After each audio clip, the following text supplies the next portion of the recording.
Hi. Are you going to intro us? No, you're going to intro us, right? Oh, it's just so weird for you to be here, but you not be playing host. I can intro it, but I don't know what episode we're on. Well, we're on episode 8 of season 6. Well, welcome to episode 8 of season 6 of the Micro Vlogcast, joined by Brian and Danny. Today we're going to talk about... That was pretty good. Have you done this before? Once or twice. All right. Maybe.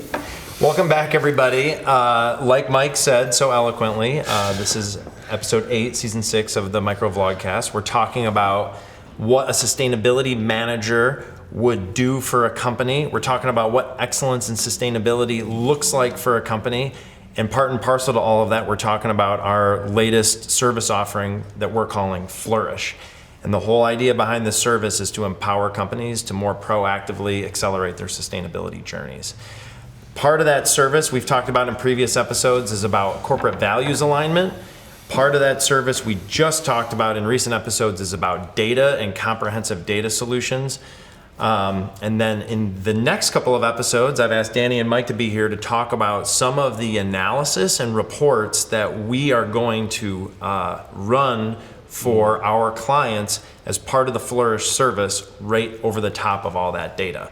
And the idea behind these reports is all operational insights. We want to look inside our existing organization and find ways to improve.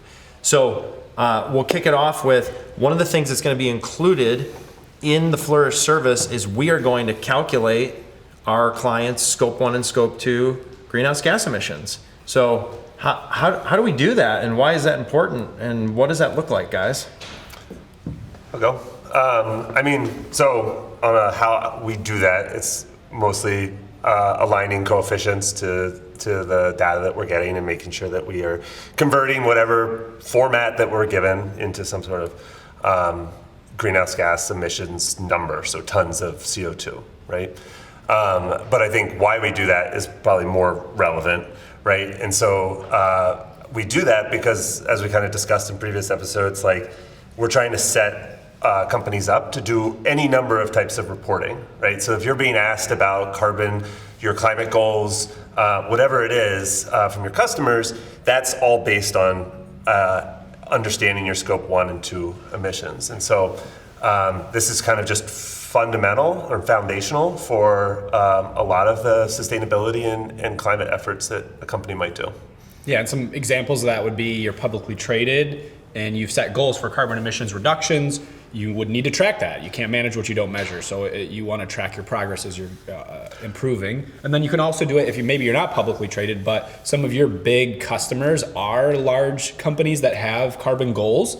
You can then report your carbon improvements, and that counts as their Scope 3s. We don't need to get into that. That's in a previous episode. But again, you can help align with your customers to be able to say, hey, we're reducing our carbon emissions, which ultimately is helping you reduce your carbon emissions.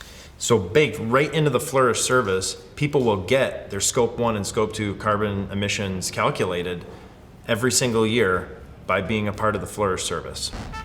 Not a bad gig. Not a bad gig.